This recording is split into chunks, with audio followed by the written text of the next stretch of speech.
Welcome back to Bold Strong. I'm Craig Nadeau. Today I have a really interesting gentleman to speak with. His name is Andrew Kersten. I met Andrew several years ago at a competition that I went to, and since then he's been a good friend and certainly an inspiration. Andrew is a competitive bodybuilder, but more than that, he is a very humble entrepreneur, to say the least. Andrew has some great experiences, and I look forward to talking to him about that. And without further ado, here we go.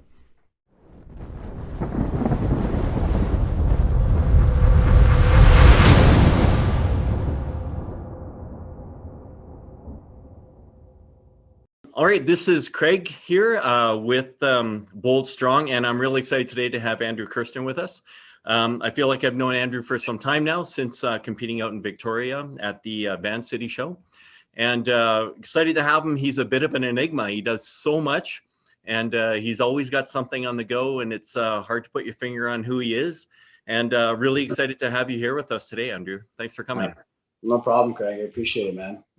Yeah, you know what? It's kind of an interesting thing.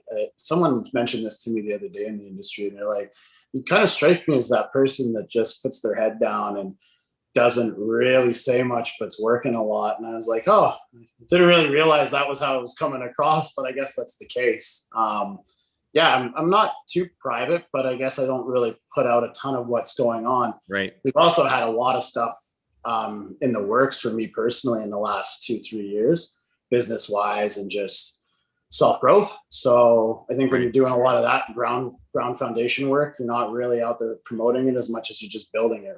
Right. I think a lot of times when we see people, on social media, and they're, a big bodybuilder person, and we look at them and think that's their whole world, there's nothing else going on. And then when you dig a little bit into you, and it's like, whoa, this guy's got, how does he find time to work out? And, there's a lot going on there. So, and maybe you'll correct me as we go here, but I knew you originally from the Van City show, and then Ruthless Sports is a supplement brand. You have, you do promotions for the shows. You have a gym coming up here too. So obviously you have a supplement business that you're dealing with. And so there's a lot on the go. And to top it all off, you're also going to be a competitive athlete here. You already are, but you're going to be competing here soon. So quick rundown, give us some idea of the businesses that you're involved in, and what's taken up your time other than being an athlete. Yeah, well, yeah, as you mentioned, firstly, when I got into this whole industry of fitness, let's take it all the way back. You know what? When I was 10 years old, I saw my first national competition in bodybuilding. My cousins at the time one was a national competitor in light heavyweights for bodybuilding. Wow. The other one was she's a figure athlete, both champions, and very impressionable at 10 years old. I remember them coming into my grandfather's house. He's a couple of weeks out, he's just shredded, the legs are peeled, and I look at him like, whoa, I want to look like that. Yeah. So right away, it was the bug was in you, right? And I was always an athlete through school too and stuff like that. So we ended up getting a personal trainer real young and working on your deadlift and your bench press and all this stuff. And things just coattailed into that, right? Yeah. So then later on, I got into my kind of like my mid-20s, and I finally found a job at a supplement store here called Fuel Victoria. I only started part-time. I was landscaping at the time. I had actually been a licensed mechanic back in my early 20s. Wow. Just kind of all sort of random jobs, getting greasy, getting good with my hands, and kind of figuring out what I want to do in the world. But every time, you start thinking about these things, there's always coming back to fitness. No matter what, even if I was working on cars or I was landscaping, doing any of those things, always in the gym, 5 days a week, 6 days a week, like I love training, all that sort of stuff. So it was really cool. We got into that store. I remember working Wednesdays and Sunday nights. And then things progressed, you start taking on more shifts, stay a long time, about a year and a half in, manager decides to leave. They ask you to step up. Now you're managing. And then an unfortunate accident happened, but fortunate for me, the owner of the store ended up having a heart attack and he passed away. It was crazy. He was a really healthy guy, really, really great guy. Really it was a shocker for sure. But his wife was really generous, and she ended up extending a hand to me and being able to purchase the store from her.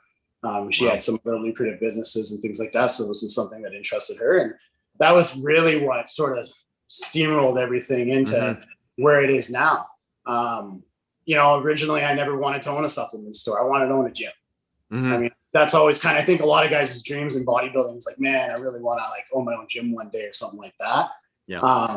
So I was like, you know what? Yeah, I'm going to take this risk. I'm going to buy this store. I think it's a good idea. It's going to get my foot in the door. I love the industry. At the time I had been working with my coach, Ron Partlow, my FBB pro there for almost 3 or 4 years now. So I had a good idea of what the fitness industry is like. I traveled to a few Olympias and was really kind of immersing myself. So I was like, all right, let's do this. We bought the store.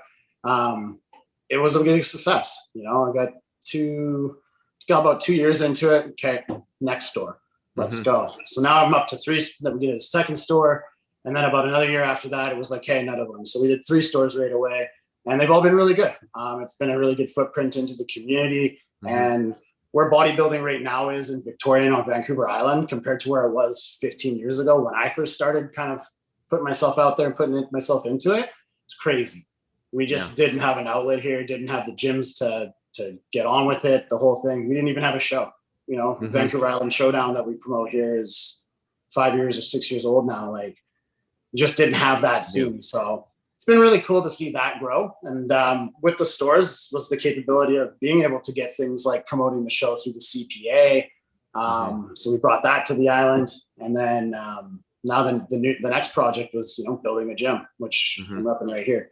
Which is Truth Gym Gallery, it's called. And I'll explain the gallery part later. It's a bit of an art gallery as well. It's kind of a neat concept. But yeah, we've been busy doing all this stuff. And then somewhere along the way in the middle of it, I got this crazy notion that we needed to sell our own subs. So we started Ruthless Sports as well, started manufacturing our own products and trying to get that out. As you know, you're a sponsored athlete by us as well.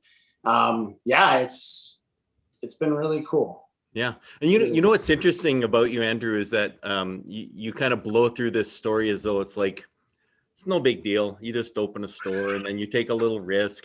But you know, there's an awful lot of people that would be like, forget it. I'm going to work. I'm going to put in my 8 hours. I'm going to go home and watch TV. And it's funny. And as I talk to successful people, a lot of successful people, they kind of don't, there's a humbleness. They don't super acknowledge how much effort and risk and time, and you probably put in sleepless nights into it. And that's a bit of the message here too, is, you know, you kind of have to dive into stuff and take it serious. And then it happens, right? Like it's not easy. No, totally. You know what's really interesting? I have this conversation a lot with younger bodybuilders getting into this sport now. You know, in the early 20s and stuff like that. I happen to be 33, surprisingly. I'm starting to feel it now, but it just, I've had a lot of guys and they'll say to me, I want to go pro, or I want to do this, and I want to make bodybuilding my life. And I go, cool, then live it every day. You know, like you say, there's more to me than bodybuilding, this and that. And it's true. There's so much more to me in my life than bodybuilding, but I actually was able to immerse myself in it in my work days. So cool. Go get a job at a supplement store. Go get a job in a gym. Like, don't be afraid of taking that $15 an hour wage that's minimum wage to go work in the industry that you think you might love. You don't even know yet. You haven't really done that. You know, I tell these kids all the time, I'm like, buy that plane ticket in September. Normally it's September, but buy that plane ticket and go to the Olympia. You think you want to be a pro? Have you ever watched a pro show? You'd be shocked at how many guys you talk to have never watched a bodybuilding show in their life, but they've seen it on Instagram or they've seen it somewhere. So the assumption is they know that's what they want to do. Right. No, I think you're right. But I think that humbleness comes from just living it. And if you're super, super authentic and you're real about what you're doing and you love it, it comes through. I think that's why you kind of, you know, so nonchalant, you know, oh yeah, we did this. Oh, we did that. Because I can tell you this too. We're building this gym right now. And yeah, I mean, after a year, it's like, where's the next one? It's not, you know, like, we'll make sure you're always going to be attentive to what you've built before, right? You never want to let something slide, but you're always looking for the next thing, right? Maybe Calgary. Maybe. You never know, right? Like, that's the thing. We start from one spot and you just build out. You know, and it's like all of our stuff right now. The Ruthless brand, it's in a total rebrand right now. We're switching everything to a plastic bag instead of tubs. Canadian government's actually going to tax the levy on those later, so figure we get out of that. And honestly, it's cool. You can design the whole, instead of how you kind of plaster on a tub with a bag, you can take the whole bag, becomes art piece. Right. So really, really cool. We've got some neat things up the pipeline for that. I've unfortunately just been so dang busy. I haven't been able to give that one as much attention as I want. Yeah. So the gym, this is interesting, and maybe someone's going to watch this in 2 years and have forgotten completely about COVID, that it existed, but we're coming out of like a disaster time for a lot of gyms and for a lot of people working out. And it's, if anything, this is a unique story that someone's opening a gym, because there's gyms closing right now and you're in the throes of opening one, which would seem super counterintuitive.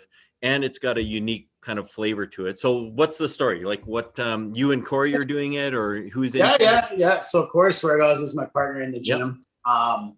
That's been a conversation between me and him for almost 5 years. Okay. We've been talking about it, and it's changed a ton too. The concept at one point was private gym, key fob entry only, like online, no front desk, like let's go real private, real simple, no overhead, and 150 members tops kind of thing, right? And just keep it light. But then your ambition gets in the way and things just start to escalate and grow, right? The biggest issue on the island is real estate and finding the proper space. So for almost the last 2 years, we were in that sort of position of like trying to find a leasehold, trying to find space we could buy, all this sort of stuff. Funnily enough, the pandemic happened, and now all of a sudden your leaseholds become very cheap. That's interesting. Because no one is lining up come March 2020 to get any sort of leasehold. So now all of a sudden we're looking at a 10,000 square foot space, and it's very affordable. In fact, they want to lock you in for 10 years because they don't have a clue when they're going to be able to rent this out and when's this pandemic going to end. Right. So there was a lot of silver linings in that. And I know it sounded wild and crazy to a lot of people. Like, yeah, what do you mean you're going to start a gym right now? Like literally they're closing the gyms, don't you know? But I mean, you just had to look at it and go like, yeah, I think they're going to open those again. I mean, everyone's always going to do health and wellness, man. I mean, we just saw a pandemic take lives. Who died first? Right. They're not well, So that's always going to be a sticking point for people. And at the end of the day, you just kind of take the risk, right? Right. And we've got a strong contingency on the island, like I said, with everything in the stores and the shows now and the following that we've built up. A lot of people waiting on this. I got a lot of guys message me in our local scene, and they're tired of it, and they're just waiting on real weights and all that kind of stuff. So it's pretty cool. It's going to be really neat to see. Yeah. And it's a connection for people too to the IFBB that we never really had before, right? Like one of the draws we've got with the gym is that we're going to be able to promote the show. We've been able to add the pro segment to our show now. So now we've actually got women's bodybuilding and women's physique from the IFBB section. We're going to continue to grow that as the years go on. We'll be able to bring those pros into the gym, photo shoots, advertising, you know what I mean? Like this becomes full circle. So it's a really neat space, I think, for people to be coming in and training, especially if you're any semblance of serious or you want to get your foot in the door to that part of the scene. Right. And so what's the additional concept to it? There's the art gallery concept. Tell us more. So the art gallery concept is all curated from international artists. A big portion of this is Corey. Corey's kind of the headlining this whole project, but there's going to be art installed in the gym that stays in place, and it's going to be really, really different. It's all art, body in motion, and body inspired art, but it's not your typical black and white bodybuilder mural or anything that you've kind of seen before. This is like one of the walls has got a 35 foot by 5 foot painting on it. Whoa, that's huge. It's huge. And I'll tell you right now, the colors range from blue, green, yellow to like purple, red, and black. Wow. Like it's very vibrant, so there's a lot of very cool things that are going to happen with that, just to liven the room up a bit in the lifting spaces. But what's also going to happen is those pieces are for sale. So they're always going to be interchanging. And there's actually going to be parts of the gym that aren't obviously, your cardio section and weights. We've got a posing room and stuff. We're going to have another section of the gym on this side here that is going to be a bit of supplements, a bit of the art gallery, that kind of thing, right? So a bit of a front end. And that's going to really dress things up as well. And I think going to catch a lot of eyes. You're going to walk in there and it's going to be like, wow, where am I? And what am I looking at? Wow. That's awesome. That'll be really great. It seems like gyms have, and you've been around it for a long time too. And it just seems like gyms have really evolved over time. And like there was, I was saying to someone else recently, you'd go into smaller towns, the Y would be there, the YMCA, and then you'd have maybe a small community gym. And then we've seen this evolution of just countless numbers of the 24-hour fitness type clubs. And then, then there's the whole Orange Theory, environment, and, the personal trainer environments and CrossFit. And it's just, we got CrossFit too. Boom. What's that? I was just going to say, we got CrossFit too. Yeah. And it's just blown up over the last while. And it's interesting. And it seems like, and it's maybe something you're doing, is that gyms are evolving to not just be a gym now. There has to be more. It's really interesting. And I think it comes back to the conversation of 25 years ago, one job was good enough. Okay. And now we need multiple revenue streams, right? 2021, if you're making money in one position, it's either paying you so well you don't care, or you're not really paying attention to what's going on around you. Right. Because I know way too many people now are drawing 3, 4, 5 different incomes to different places, just trying to make as much as you can, make the pile big. Right. Well, when you're paying a leasehold on a spot and it services one thing as a gym, that's great. But what if I can make that leasehold now service 4 or 5 different revenue streams? Right. Now I'm becoming so much more multifaceted, right? Even you're just getting smarter with your spaces now. We actually ended up doing that in our third store, at our third fuel store. We put a shake bar in it. It's closer to an anytime 24-hour fitness. Right. Something we hadn't done in the other 2 stores, but expanding, evolving, creating something else to offer. And lo and behold, that store does pretty dang good. The more revenue streams you make available, the more money you can make. And I think that's what gyms and people in general are just starting to realize. It's not about the one job, one car, one house for the rest of your life. That's just not the way things are anymore. Right. And in some ways there's an experience to be had too. And there's, when you go to something unique, it's an experience different than just going in and tossing the weights around. And that kind of makes it fun. And it becomes a community. Fully it'll be an experience. I think that's one thing we're really excited about with the gym. In truth, the guys are going to walk into this thing, and there's a conception. I've actually had this conversation with some locals too, just because I am who I am and bodybuilding and this and that. They think a certain style of gym, or they think a certain thing. Right. And I always kind of have that smirk on my face when they talk about it, and I go nah, you just got to wait and see. It's really going to blow your mind. It's just going to be very hardcore bougie. Right. That'll be cool. Yeah, a lot of hardcore, a lot of hardcore stuff going on. All our weights are brand new York barbell steel weights, but they're brand new. Yeah. The dumbbells are steel dumbbells all the way up to 200, but they're brand new. Right. The barbells are all brand new Rogue barbells that are painted red with black caps. Oh, wow. You know what I mean? Just that's subtle cool. touches that you'll walk in and you go, oh man, that's so cool. I mean, is that barbell any different than the black Rogue barbell? No, it's not. Yeah. Right. Is it subtly different? Yes. And that's what you're going to find is the experience of truth. When you walk in, you're just going to feel different. Right. This is sort of an aside, but you've been lifting weights for some time. There's correct me if I'm wrong, but there's a bit of a real guttural experience to hearing a couple 45-pound steel plates clanging on a bench press bar. Hey? Different. It's different. And that's also where my experience was, mine and Corey's experience in gyms, that came into the building of this, right? Right. I love plate loaded machines. They feel great. They're awesome. So what did we do? We got a ton of plate loaded. I also love pin selector machines to a point. Some of them are designed awesome. Some of them I find terrible. So we got a ton of these really, really cool matrix pieces that count your reps and they'll tell you your rest and all the rest of it, right? If you're going to get into a machine, it better be nice. There's nothing worse than an old shitty machine. And you're like, oh man. Where the pin's gone. At that point, right? Yeah. So And it's an environment for sure. Like steel dumbbells are just different, man. They hit different. Yep.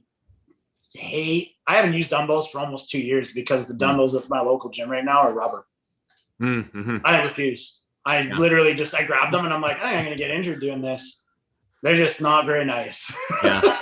Yeah. So, it's interesting how that, that the steel, like it's like it just gets into you somehow. And it's hard you can't explain it to people that don't have the old school experience, really. If you haven't played with them enough, you don't know. And then luckily for me, I had that experience of actually being a member at 2 gyms. One had all steels up to 150. Right. This other gym, obviously all rubbers. So you actually, whenever you went to the other gym with the steels, it was like, oh, it's a dumbbell. Right. Yeah. Literally. Like, and then you go to the other gym, no, benching and stuff. We're not touching the dumbbells. Right. And it is funny, but that's how it went. Like you ended up figuring out real quick what was nice and what wasn't. Yeah. And if people don't think that quality counts, actually, funny enough, I put this on Instagram today just as a post. Quality counts. Yeah. Like, holy man. There's a difference between physiques being built in the world and you're seeing it. Like Big Ramy's unreal. Have you seen Oxygen Gym? No. Oh, I mean, it's amazing. It's one of the coolest facilities in the world. They've got everything there. Floors on floors. Your own personal chef. Like you name it, man. This guy's got the cream of the crop. Wow. So of course he's the cream of the crop. Yeah. That's not taking away from Ramy's work ethic, genetics, all this other factors, of course. But I mean, talking about very small percentage of the top 5 in the world, right? To get on that O stage, you'll look at his regime and you go, well, anyone else matching that right now? Probably not. Yeah, right? That's right. I had an opportunity when I was in Vegas to go to the Iron Addicts gym, CT Fletcher's gym down there. And it's fun to go into that kind of that old school environment too, and just like be around all the slightly rusty steel and be able to experience it. There's something about it, the smell even, like it's kind of weird, but it's got an aura to it, right? Yeah. Fun experience. So going from, we have the gym now, and the shows are starting to open up again, so that's exciting. And you're prepping for a show. What show's that, and where are you at, and what's going to happen there? Yeah. So the shows are starting to open back up now. Thank God. We'll see if we can't get to phase 2 here in BC. If we can do that, then July 17th, the Van Al Showdown is going to go off. That's one that we promote here in town. And hopefully that's the case, because we had to cancel last year because of COVID. It's almost been a year and a half, and the island just needs to see it done now. I got a lot of athletes that have been plugging me for almost a year going like, am I going to get on stage or what? Yeah. So we're excited about that. And then I'm actually currently in prep for the Van City Showdown, which is in Vancouver. That's the one you mentioned that you did a couple of years back. And Van City is our sister show. It's one that I actually helped Corey promote over there as well. And West Coast Iron has their bid in on that as well. And I'm 18 weeks out now, roughly. I think 18 weeks out. Prepping with Ron again. Yeah, it's good, man. I take prep pretty seriously when I get into it. So, 20 weeks out, day of, start cardio, here we go. All that kind of stuff. The diet, I'll diet myself to death. That's just how it's going to be. And we'll just see how it goes. I mean, I'd expect to be in pretty good shape here in the next 8 weeks. And then for the next 10, we can toy and play. Yeah. What, just my interest, like, what do you have to drop to? Like, where do you have to get to? Where are you at now? Where you have to get to, do you think? So last show I competed at, I weighed in at 197.5. The cutoff for light heavyweights 198. Woo. Yeah. Well, you had to shave a little bit extra off, just trim the beard. But I don't know. I don't know what I'm going to weigh this show. We were talking about that a bit before, and I was saying to Ron, I was like, well, it'd be pretty interesting if I could sneak back in the light heavies. But I'm 230 right now. Oh, wow. You got to come down 30 in 18 weeks. Honestly, I don't think I have 30 pounds to give. Yeah. I just the shape that I'm in right now. And I don't get too sloppy in the off season. I'm not doing cardio by any means that often, but I definitely keep the diet pretty tight. And I mean, it's been almost 2 and a bit years since I did my last show. So I imagine there's substantial tissue gain too. Yeah. At this point. So we'll just see, man. I mean, the thing with shows, and I say this to everybody, I'm 5'7", I'm 5'7" roughly. Like, I'm never going to be the biggest guy on stage. Someone at 6 foot that's carrying just as much mass looks big. Just do. Yeah. So you better have dice glutes, man. You be shredded.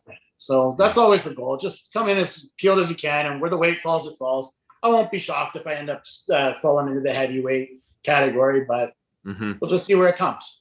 Yeah. So, there's been a lot of people that have been prepping, stop prepping, bulking, just because the shows get canceled. And I got caught in that a little bit myself. And what's, when you look at prepping and you've done it now and you know what to do, is there any small piece of advice you can give someone who's, kind of new to it? They're excited. What's the advice? Enjoy it. Yeah. Too many people in the industry not enjoying it. Yeah. Too many people talking about the hunger, the negatives, there's too much negativity drawn towards prep. And it's really interesting to me. I did this thing in my first prep, and I remember this because I had a couple big hardcore guys come to me after my prep was done, my first show, and they said, "Man, the one thing I want to say to you that's really impressed me is you kept your mindset so positive this entire time." And I looked at it and I was like, "Bro, this is a choice. If you don't want to be here, get out." Right. Like that. It's not, and unfortunately, I think what's happened with bodybuilding, Instagram came in 2012, it created a crazy scene for us. Now everybody wants to be a bodybuilder, be on stage. Sure. And there's nothing wrong with that. It's done so much good for this industry. It's not even funny. Like, Instagram blew it up and so much good. But it also created this concept that everyone can compete. It's a pretty hardcore sport. Not everyone plays basketball. I'm 5'7". I'm never going to play hoops, man. Yeah. 6'7" guy, he's probably never going to step on stage as a bodybuilder. Sure. Yeah. Someone's going to try, though. Yeah. You see the point there? Like, the problem with that being is, like, we all know better to not go and shoot hoops. But somehow we don't all know better to not necessarily compete if it's not in the cards for us. Right. And this was never a weight loss pageant either. Right. This was always about competing with the most musculature, right? Right. So, yeah, it's kind of a big mess with it. But what I tell a lot of the young competitors is to actually just enjoy it. Right. All a choice. Enjoy pushing yourself. Enjoy seeing how much you can suffer. Yeah, absolutely. Like, be a little sadistic with it if you want. Yeah. Like, I actually, it's like, man, I start getting like cheese grater glutes, and I'm going like, how fucking cool can I look now? Yeah. Like, it's not about the food. The food's always going to be there. It's just the time and place. Like, we can be shredded for 20, 26 weeks, stuff like that. Food ain't going anywhere. Yeah. Do you ever worry? Same for years. Yeah. I hear a lot of people, and this seems to be it's like the naysayers of the entire industry, like, hey, I got to lose 20 or 30 pounds in the next 15, 16 weeks. And then firstly, they say, well, that's not healthy. And secondly, you're going to lose all your muscle. And like, how do you respond back to it? You've heard it. Well, how do you respond back to that? Every human is completely different, and you don't really know the science experiment that's going on. So the statement's null and void. Yeah. Like, forget about it. The body's just too, like, I don't know, man. I know guys that don't try hard that look better than me. Yeah. So who are we to say what's right and wrong with any of it, really? It's, I don't know. When people have this opinion in the sport on naysaying this or saying that, 9 times out of 10, I just look at them and go like, well, unless you've really, really spent some time at this, tried it, or been your own science experiment, don't worry about it. Yeah, that's kind of the message, right? Yeah. Like, you got to try it. Just don't know. Give it a shot. Until you've tried it, you don't really know. Yeah, that's right. So do you think that the bodybuilding and the training and that experience has changed the way you are business wise? Like, it's certainly positioned you business wise, and it puts you in the business you're in, but how does it make you better or make you think differently than someone else might? I'm not sure. I don't know if it does. Yeah. I don't know. From a competitor standpoint, I don't feel any different than any other competitor. I think I know a little bit clearer about how some stuff works behind the scenes, but I don't view myself any differently or think any differently about competing. Yeah. I don't have any preconceived notions that I have to be something to someone. Right.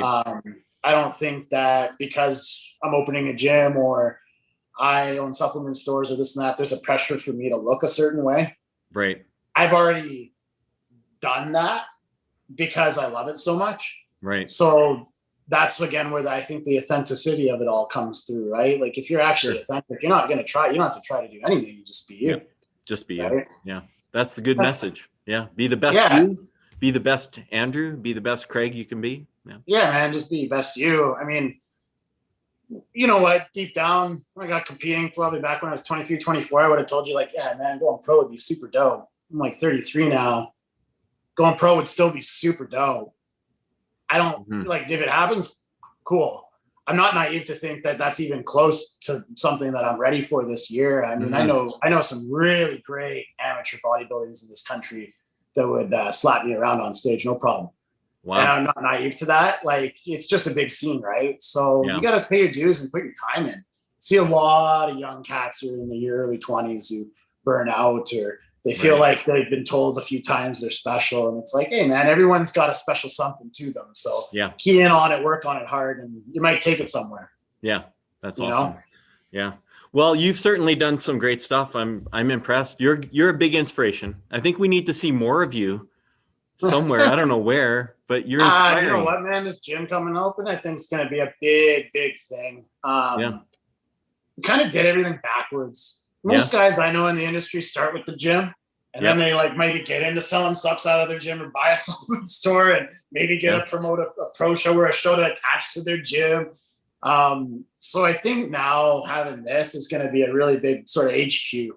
And a lot of stuff's going to come out of it. We've even talked about making a podcast stream in the gym, just we could, not even just for myself, but like Corey and other people, we can sit down and get content done. Get content done for other stuff too, right? I don't know if you know, but like Corey's got his Physique Biz podcast. We do Top Rack Breakers, which is a card breaking thing on the weekends for NFL and like NHL cards. Like we're just there's always someone sitting in front of the camera doing something, right? That's awesome. So we've been talking about it for sure. Something we think about doing. Yeah, that's exciting. Well, listen, I know you're a busy guy. I don't want to take you away from the business, but best of luck. You have only a couple months of prep, so best of luck with that. And hopefully we'll talk before you get to the show. Best of luck with the gym. That's going to be exciting. And I'm hoping to get out there at some point too, to come visit and anytime, bang the weights around. Don't worry about those travel regs. We don't worry about that stuff. Yeah, well, it'll come. Yeah, I'll come bang the weights around with you a little bit. So that'll be exciting. So, but best of luck. And I really appreciate your time. And hopefully everything goes well over the summer. So thanks very much. Thanks so much. I appreciate it. All right. Thanks.